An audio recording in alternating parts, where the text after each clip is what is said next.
या मुलाची 11 हाडं मोडलेली आहेत तरीही तो महाराष्ट्र फिरत होता, कारण त्याला लोकांमध्ये अजूनही माणुसकी जिवंत आहे का बघायचं होतं. हा आहे ऋषी, एक साधा मुलगा, पण वेळ मात्र असामान्य. त्याने एक मिशन सुरू केलं आहे, मिशन माणुसकी. 36 दिवसात महाराष्ट्राचे 36 जिल्हे फिरायचे आणि अनोळखी लोकांकडे राहायचं, त्यांच्यासोबत जेवायचं, त्यांचं आयुष्य अनुभवायचं आणि अजूनही माणुसकी या जगात आहे का ते शोधायचं.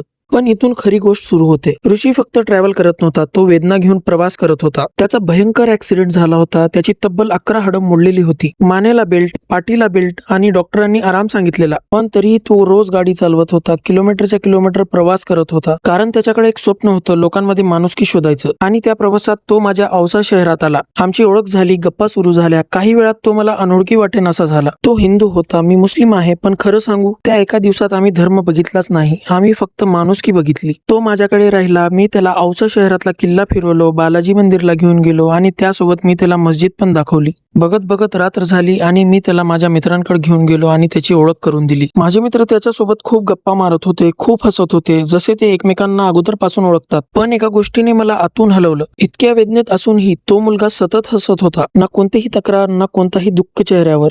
आणि तेव्हा मला जाणवलं, आपण धर्माच्या नावावर भांडतो, पण खरं आयुष्य माणुसकीवरच चालतं. आणि ऋषी, तू फक्त जिल्हे फिरत नाहीस भावा, तू लोकांच्या मनात माणुसकी निर्माण करत आहेस. सलाम आहे तुझ्या जिद्दीला आणि तुझ्या मिशन माणुसकीला, कारण शेवटी धर्म वेगळे असू शकतात, पण माणुसकी एकच असते.